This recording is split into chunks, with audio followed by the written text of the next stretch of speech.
ലോക എന്ന് പറഞ്ഞിട്ടൊരു പുതിയ സിനിമ ഇറങ്ങിയിട്ടുണ്ട്. ശരിക്കും അതിനകത്ത് കള്ളിയങ്കാട്ട് നീലിയുടെ കഥയൊക്കെയാണെന്ന് പറയുന്നത് ഞാൻ കണ്ടില്ല. ചേട്ടൻ കണ്ടോ? ഞാൻ കണ്ടു. സിനിമ കണ്ടിരിക്കാൻ രസമുള്ള സിനിമയാണ്. പക്ഷേ ഈ കള്ളിയങ്കാട്ട് നീലിയെക്കുറിച്ച് നീലി ഇപ്പോഴും ഉണ്ട് എന്നൊരു തീമാണ് വെക്കുന്നത്. പുതിയ കാലത്ത് പുതിയ രൂപത്തിൽ നീലി ഉണ്ട് എന്ന് പറയും. അങ്ങനെ കള്ളിയങ്കാട്ട് എന്നൊക്കെ പറയുന്ന ഒരു സ്ഥലം ഉള്ളതാണോ? കള്ളിയങ്കാട് എന്നൊരു സ്ഥലമുണ്ട്. നമ്മുടെ കേരളത്തിൻ്റെ ഭൂപടം നോക്കിയാൽ കള്ളിയങ്കാട് കാണത്തില്ല. കാരണം പഴയ തിരുവിതാംകൂർ എന്ന് പറയുമ്പോഴത്തേക്ക് നാഗർകോവിൽ വരെ ഒക്കെ നീണ്ടുന്ന പഴയ തിരുവിതാംകൂറിൽ നാഗർകോവിലിൽ നിന്ന് 5 കിലോമീറ്റർ പോയാൽ പാർവതിപുരം എന്ന് പറയുന്ന സ്ഥലമുണ്ട്. പാർവതിപുരത്ത് കള്ളിയങ്കാട്ട് നീലിയുടെ ക്ഷേത്രമുണ്ട്. കള്ളിയങ്കാട്ട് നീലിയെ അവിടെയാണ് ആവാഹിച്ച് കുടിയിരുത്തിയിരിക്കുന്നത്. ഇതാണ് അതിൻ്റെ ഒരു വിശ്വാസം. ആ ക്ഷേത്രത്തിൽ ആഴ്ചയിൽ ഒരു ദിവസം മറ്റോ പൂജയൊക്കെ ഉണ്ട്. അവിടെ നിന്നും ഒരു 4 കിലോമീറ്റർ പോയാൽ കള്ളിയങ്കാടെത്തും. കള്ളിയങ്കാടെന്ന് ബോർഡൊക്കെ ഉണ്ട്. വലിയ കാടാണ് അവിടെ. കാടെന്ന് പറഞ്ഞാൽ അതിനകത്ത് വളരെ ദുഷ്കരമാണ്. ഇത് ഒരുപാട് ഇഴജന്തുക്കളൊക്കെ ഉള്ള സ്ഥലമാണ് ഈ കള്ളിയങ്കാട് എന്നാണ് കേട്ടിട്ടുള്ളത്. കാട് പിടിച്ച് കിടക്കുകയാണ്. ഇപ്പോൾ നമ്മളവിടെ ചെന്നിട്ട് ഈ പാർവതിപുരത്ത് ചെന്നിട്ട് നമ്മൾ ചോദിക്കുക കള്ളിയങ്കാട്ടിലേക്ക് പോകുന്ന വഴി ഏതാണെന്ന് ചോദിച്ചാൽ ഇപ്പോഴും തമിഴ്നാട്ടിലെ ഈ പാർവതിപുരം ഭാഗത്ത് കഴിയുന്ന ആളുകൾക്ക് കള്ളിയങ്കാടെന്ന് കേൾക്കുമ്പോൾ ഒരു പേടിയാണ്. അങ്ങോട്ട് പോരുത്, അങ്ങോട്ട് പോകക്കൂടാതെ എന്നൊക്കെ പറയുമവർ. കാരണം അവരുടെ വിശ്വാസം അങ്ങനെയാണ്. കള്ളിയങ്കാട്ട് നീലി ഇപ്പോഴുമുണ്ട്. കള്ളിയങ്കാട്ട് നീലി ഇപ്പോഴുമുണ്ട് എന്നുള്ളൊരു തീമിൽ നിന്നാണ് വേണമെങ്കിൽ ലോക എന്ന് പറയുന്ന സിനിമ ഉണ്ടാക്കിയെന്ന് പറയും. പക്ഷേ അതിനെ ഒത്തിരി മാറ്റിയെടുത്തു. O നെഗറ്റീവ് രക്തം കൊണ്ടുവന്ന് ഫ്രിഡ്ജിൽ സൂക്ഷിച്ചിട്ട് ഇടയ്ക്കിടയ്ക്ക് സിപ്പ് ചെയ്യുന്ന നീലി, മെഷീൻ ഗൺ കൊണ്ട് വെടിവെക്കുന്ന നീലി, ഇതൊക്കെ കള്ളിയങ്കാട്ട് ഈ ലോക എന്ന് പറയുന്ന സിനിമയിലുണ്ട്. ഐതിഹ്യമാല എന്ന് പറയുന്ന കൊട്ടാരത്തിൽ ശങ്കുണ്ണി എഴുതിയ കൃതിയിൽ കേരളത്തിൻ്റെ ചരിത്രവും സംസ്കാരവും മിത്തുകളൊക്കെ ഇഴ ചേർത്തുണ്ടാക്കിയിരിക്കുന്ന ഒരു പുസ്തകമാണല്ലോ. അതിലാണ് കള്ളിയങ്കാട്ട് നീലിയെക്കുറിച്ച് വിശദമായി പറയുന്നത്. ഇപ്പോൾ ഈ സിനിമയ്ക്കകത്ത് കള്ളിയങ്കാട്ട് നീലിയെ കടമറ്റത്ത് കത്തനാർ ആവാഹിച്ചിരുത്തി എന്നാണ് അങ്ങനെ ഒരു വെർഷൻ പറഞ്ഞു കേൾക്കുന്നുണ്ട്. പക്ഷേ അത് കൊട്ടാരത്തിൽ ശങ്കുണ്ണിയുടെയോ CV രാമൻപിള്ളയുടെ മാർത്താണ്ഡവർമ്മയ്ക്കകത്ത് കള്ളിയങ്കാട്ട് നീലിയുണ്ട്. പഞ്ചവൻകാടെന്ന് പറയുന്നു. പണ്ട് പഞ്ചവൻകാടെന്നും ഗന്ധർവൻകാടെന്നും ഒക്കെ വിളിച്ചിരുന്നത് ഈ കള്ളിയങ്കാടിനെ തന്നെയാണ്. കള്ളിയങ്കാട് ഇപ്പോഴും ഒറ്റപ്പെട്ട വിജനമായ തനിച്ചു പോയാൽ ഭയമുണ്ടാക്കുന്ന ഒരു സ്ഥലമായി തമിഴ്നാട്ടിലുണ്ട്. നീലിയുടെ ക്ഷേത്രവുമുണ്ട്. പക്ഷേ ഈ ചരിത്രത്തിൽ ഇപ്പോൾ കായംകുളം കൊച്ചുണ്ണി എന്നൊരു സിനിമ വന്നല്ലോ. കായംകുളം കൊച്ചുണ്ണി സിനിമയിൽ മോഹൻലാലിനെ കൊണ്ടുവന്നു ഇത്തിക്കര പക്കിയേട്ടൻ. അതെ, അത് ശുദ്ധാബദ്ധമായിരുന്നു. കാരണം ഇവർ രണ്ടുപേരും ജീവിച്ചത് 2 നൂറ്റാണ്ടിലാണ്. 2 നൂറ്റാണ്ടിൽ ജീവിച്ച 2 കഥാപാത്രങ്ങൾ ഒരേ സമയത്ത് വരുന്നു എന്ന തരത്തിൽ ഒരു സിനിമ ഉണ്ടാക്കിയാൽ ചരിത്രത്തെ വക്രീകരിക്കലാണ്.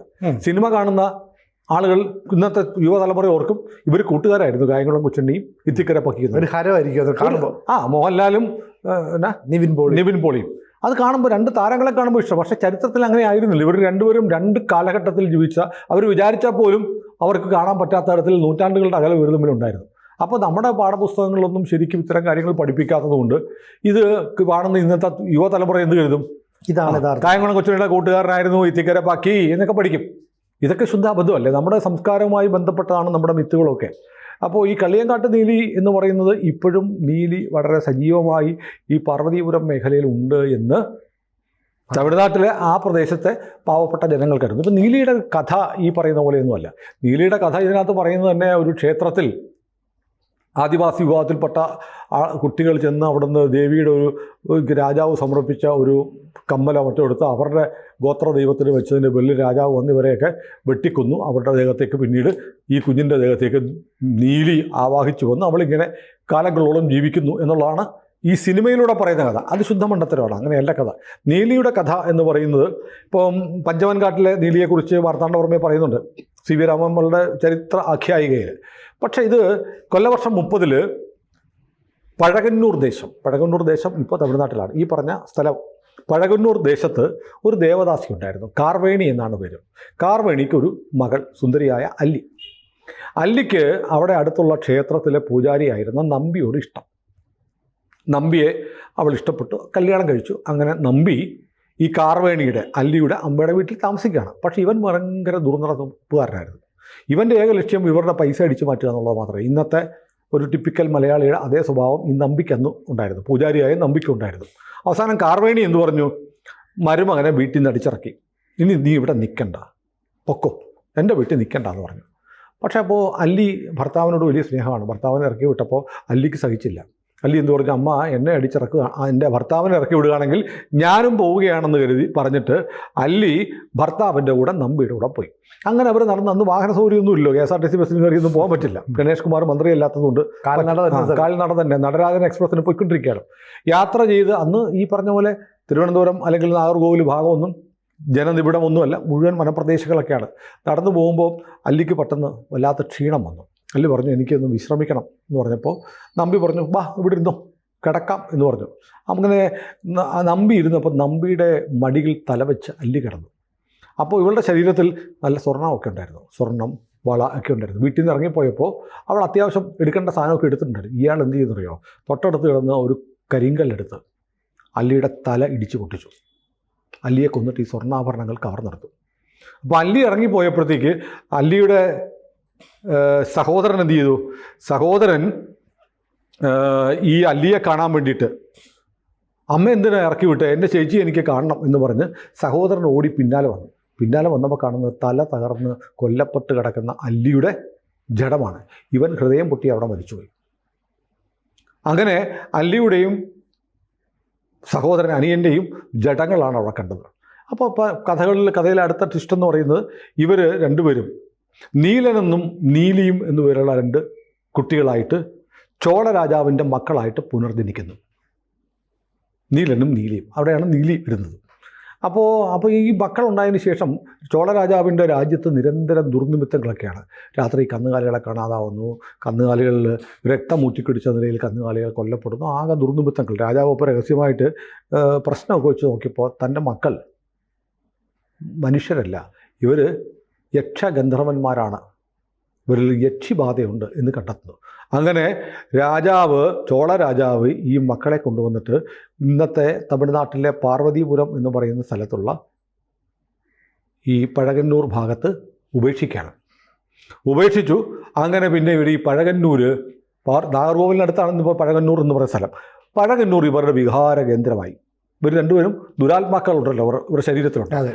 അങ്ങനെ ആയപ്പോഴത്തേക്ക് നാഗർകോവിൽ ഒക്കെ വലിയ പ്രശ്നമായി. അവരെല്ലാം കൂടെ കൂടി നാട്ടുകാർ ചേർന്നിട്ട് മറ്റൊരു നമ്പിയുണ്ട്. നമ്പി എന്ന് പറഞ്ഞാൽ പൂജാ കൃത്യങ്ങളൊക്കെ ചെയ്യുന്ന ആളുകളെ, മന്ത്രവാദമൊക്കെ ചെയ്യുന്നവരെ നമ്പിമാരെന്ന് വിളിക്കും. അങ്ങനെ നാഗർകോവിൽ നമ്പി എന്ന് പറയുന്ന ഒരാളെ കൊണ്ടുവന്നു.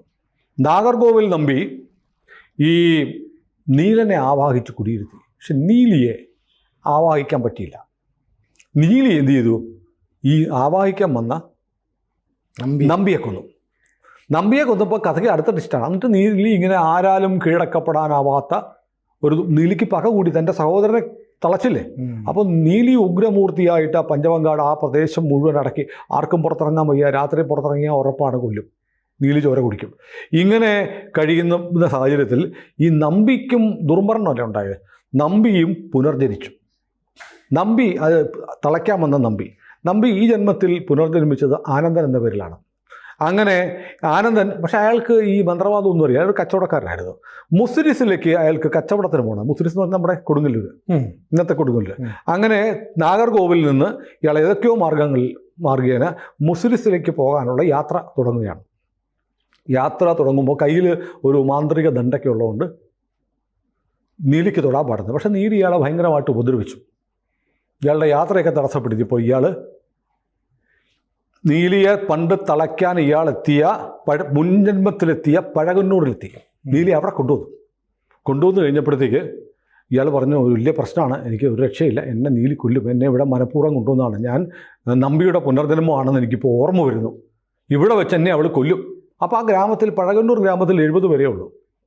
70 പേര് പറഞ്ഞു, ഞങ്ങൾ നോക്കിക്കോളാം, നീലി ഞങ്ങളുടെ അടുത്ത് നിൽക്കുവാണ് നിങ്ങളുള്ളെങ്കിൽ നിങ്ങളെ ഒന്നും ചെയ്യത്തില്ല, കാരണം ഞങ്ങളുടെ ഗ്രാമത്തിനോട് നീലിക്കൊരു സ്നേഹമുണ്ട്, പഴകന്നൂരുകാരോട്, അതുകൊണ്ട് നീലി ഒന്നും ചെയ്യത്തില്ല, ഇയാൾ ധൈര്യമായിട്ട് താമസിച്ചു. അപ്പോഴും ഈ ആനന്ദം പറഞ്ഞു, അങ്ങനെയല്ല, എന്നെ കൊല്ലും. അവർ ഗ്രാമവാസികൾ പറഞ്ഞു, ഞങ്ങൾ ആനന്ദ കച്ചവടക്കാരനായ നിങ്ങളെ സഹായിക്കും, ഏതെങ്കിലും കാരണവശാൽ അങ്ങേക്ക് എന്തെങ്കിലും സംഭവിച്ചാൽ ഞങ്ങൾ 70 പേരും ആത്മഹത്യ ചെയ്യുമെന്ന് പറഞ്ഞു. പക്ഷേ അന്ന് രാത്രി നീലി ആനന്ദനെ കൊന്നു. 70 ഗ്രാമവാസികളും പിറ്റേ ദിവസം ആത്മഹത്യ ചെയ്തു. ഇങ്ങനെയാണ് നീലിയുടെ ഒരു കഥ വികസിച്ച് പോകുന്നത്. അവസാനം നീലിയെ കുറേ ആളുകൾ വന്ന് വേറെ മന്ത്രവാദിയൊക്കെ കൊണ്ടുവന്ന് ഈ പറഞ്ഞ പോലെ അതിന് 2 വെർഷനുണ്ട്. കടമറ്റത്ത് കത്തനാർ വന്നതാണെന്നും ശൂലത്തിൽ തറച്ചു എന്നൊക്കെ പറഞ്ഞ് നീലിയെയും തളച്ചു. നീലിയാണ് നാഗർകോവിലെ പാർവതീപുരത്തെ ഈ ക്ഷേത്രത്തിലിരിക്കുന്നത്. ഇതാണ് നീലിയുടെ കഥ. നീലിയുടെ കഥയ്ക്കകത്ത് ഈ പറഞ്ഞ പോലെ ഈ കാലഘടന വെച്ച് നോക്കുമ്പോൾ കടമറ്റത്ത് കത്തനാരും കള്ളിയങ്കാട്ട് നീലിയും തമ്മിൽ ചേരുമോ? നേരത്തെ നമ്മൾ കായംകുളം കൊച്ചുണ്ണിയുടെ ഇത്തിക്കര പക്കീടെ പറഞ്ഞ പോലെ ഒരു ചേർച്ചക്കറവുണ്ട്. പക്ഷേ അതിനകത്ത് ചില മിസ്സിംഗ് ലിങ്കുകളുണ്ട്. ഇപ്പോൾ യക്ഷി എന്ന് പറയുന്ന ഒരു സങ്കല്പം നമ്മുടെ നാട്ടിൽ വ്യാപകമായിട്ടുണ്ട്. ഈ ശ്രീപത്മനാഭസ്വാമി ക്ഷേത്രത്തിലെ ബി നിലവറയുണ്ടല്ലോ, ബി നിലവറയ്ക്ക് അത് അപൂർവമായ ഒരുപാട് സാധനങ്ങളുണ്ട്. വിലമതിക്കാനാവാത്ത നിധികളുണ്ട്. അതിന് കാവലിരിക്കുന്ന സർപ്പങ്ങളും ഭൂതങ്ങളുമാണെന്ന് പറഞ്ഞു. അത് മാത്രമല്ല, ബി നിലവറയ്ക്ക് കാവലിരിക്കുന്ന ഒരാൾ കൂടിയുണ്ട്, മംഗലത്ത് ചിരുദേവി. തിരുവനന്തപുരത്തെ അറിയപ്പെടുന്ന ഒരു യക്ഷിയാണ്. കള്ളിയങ്കാട്ട് നീലിയോളം പ്രശസ്തിയല്ല എന്നേ ഉള്ളൂ. ഈ കാഞ്ഞിരക്കോട്, ഇതും തമിഴ്നാട്ടിലാണ്. തമിഴ്നാട്ടിൽ കാഞ്ഞിരക്കോട് എന്ന് പറയുന്ന സ്ഥലത്ത് പടമംഗലം വീട്ടിലാണ് ശ്രീദേവി ഉണ്ടായിരുന്നത്. ശ്രീദേവിയാണ് ചിരുദേവിയായത്. അപ്പോൾ പടമംഗലം വീടൊക്കെ ഇപ്പോഴും ഉണ്ടെന്നാണ് എൻ്റെ ഓർമ്മ. അവിടെ ഈ ശ്രീദേവി ഉണ്ടായിരുന്നു. ശ്രീദേവിക്ക് ഒരു സഹോദരൻ ഉണ്ടായിരുന്നു. സഹോദരൻ്റെ പേര് ഗോവിന്ദൻ. അപ്പോൾ ഈ വീട് വലിയ സമ്പന്ന കുടുംബമായിരുന്നു. അപ്പോൾ അവർക്ക് പല്ലക്കൊക്കെ ഉണ്ട്. പല്ലക്ക് ചുമക്കുന്ന ഒരു കുഞ്ഞിരാമനുണ്ടായിരുന്നു. കുഞ്ഞിരാമനാണ് പല്ലക്ക് ചുമക്കുന്നത്. ഈ ഗോവിന്ദൻ്റെ വളരെ അടുത്ത, അതായത് ശ്രീദേവിയുടെ കൂട്ടുകാരനായ ഗോവിന്ദൻ്റെ വളരെ അടുത്ത സുഹൃത്തായിരുന്നു കുഞ്ഞിരാമൻ. പക്ഷേ ഈ കുഞ്ഞിരാമൻ നല്ല സുന്ദരനായിരുന്നു. ശ്രീദേവിക്ക് കുഞ്ഞിരാമനോട് ഇഷ്ടം, പ്രണയാഭ്യർത്ഥനയൊക്കെ നടത്തി. അപ്പോൾ കുഞ്ഞിരാമൻ പറഞ്ഞു, എനിക്ക് ഭാര്യയൊക്കെ ഉണ്ട്, എനിക്ക് ഭാര്യയെ ഭയങ്കര ഇഷ്ടമാണ്, അതുകൊണ്ട് തമ്പുരാട്ടി ആ മോഹം നടക്കത്തില്ല. ആ ഭാര്യയെ ഉപേക്ഷിച്ച് വാ, നിങ്ങൾക്ക് ഇവിടെ താമസിക്കാം, എൻ്റെ ആങ്ങളെയാണേലും നിങ്ങളോട് വലിയ സ്നേഹമല്ലേ, അതുകൊണ്ട് നമുക്കിവിടെ കഴിയാം എന്നൊക്കെ പറഞ്ഞ് ആ പ്രലോഭനങ്ങളിലൊന്നും വീണില്ല. അപ്പോൾ ശ്രീദേവിക്ക് പ്രണയം നിരസിക്കപ്പെട്ടതിൻ്റെ ദേഷ്യമുണ്ടായി. ശ്രീദേവി എന്ത് ചെയ്തു? കൊട്ടാരത്തിലെ അവർ ഒരു മാടമ്പി കുടുംബമാണ്. അവിടുത്തെ ചില ആളുകളെ ചിട്ടപ്പെടുത്തി കുഞ്ഞിരാമൻ്റെ ഭാര്യയെ കൊല്ലാനായിട്ട്.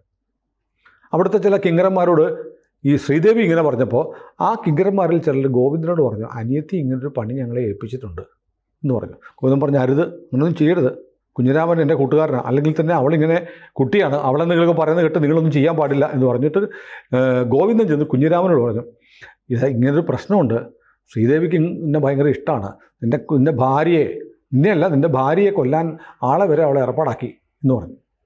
ഇത് കുഞ്ഞിരാമന് വലിയ മുറിവുണ്ടാക്കി. കുഞ്ഞിരാമന് ഭയങ്കര ദേഷ്യമുണ്ടായി. കുഞ്ഞിരാമനപ്പോൾ അതൊക്കെ പ്രണയം നടിച്ച് ശ്രീദേവിയുടെ അടുത്ത് വന്ന് ശ്രീദേവിനെ, ഭാര്യയെ കൊല്ലാൻ വിട്ട ആളുകൾ ഭാര്യയെ ഉപദ്രവിച്ചു. അതിൻ്റെ പകയിൽ കുഞ്ഞിരാമൻ ശ്രീദേവിയോട് പ്രണയം നടിച്ച് കൂടിയിട്ട് ശ്രീദേവിയെ ഞെക്കിക്കൊന്നു. അങ്ങനെ കഥ വീണ്ടും പഴയ പോലെയാണ്. ശ്രീദേവി പുനർജനിച്ചു. അപ്പോൾ പണ്ടത്തെ വിശ്വാസം എന്ന് പറഞ്ഞാൽ നമ്മുടെ ആഗ്രഹ പൂർത്തീകരണങ്ങൾ സാധിക്കാതെ, അല്ലേ, ആഗ്രഹങ്ങൾ സാധിക്കാതെ ദുർമരണത്തിന് ഇരയാവുന്നവരൊക്കെ പുനർജനിക്കും എന്നാണ് പറയുന്നത്. അപ്പോൾ അങ്ങനെ കാഞ്ഞിരോട്ട് തന്നെ ഇവൾ പുനർജനിച്ചു. സുന്ദരിയായിട്ട് കുഞ്ഞായിട്ട് ജനിച്ചു. നോക്കി നിൽക്കേ ഈ കുഞ്ഞങ്ങ് വലുതായി. അതൊരു യക്ഷിയായിരുന്നു. യക്ഷിയാണെന്ന് എല്ലാവർക്കും മനസ്സിലായി. അപ്പോൾ ഇത് ശ്രീദേവിയുടെ പുനർജന്മമായ ചിരുദേവി യക്ഷിയായിട്ട് പുനർജനിച്ചു എന്നാണ് കാണുന്നത്. അപ്പോൾ കുഞ്ഞിരാമൻ അപ്പോഴും കുഞ്ഞിരാമനോടാണ് മോഹം. അപ്പോൾ വലിയ ഉപദ്രവമാണ്, ഒരുപാട് ആളുകളെ കൊല്ലുന്നു, ചോര കുടിക്കുന്നു ഒക്കെ ആയപ്പോൾ ഗോവിന്ദൻ ചെന്നിട്ട് പറഞ്ഞു, നീ എൻ്റെ സഹോദരിയല്ലേ, നീ ഇങ്ങനെയൊന്നും ചെയ്യരുത്, എന്ത് ചെയ്യണമെന്ന് പറഞ്ഞു.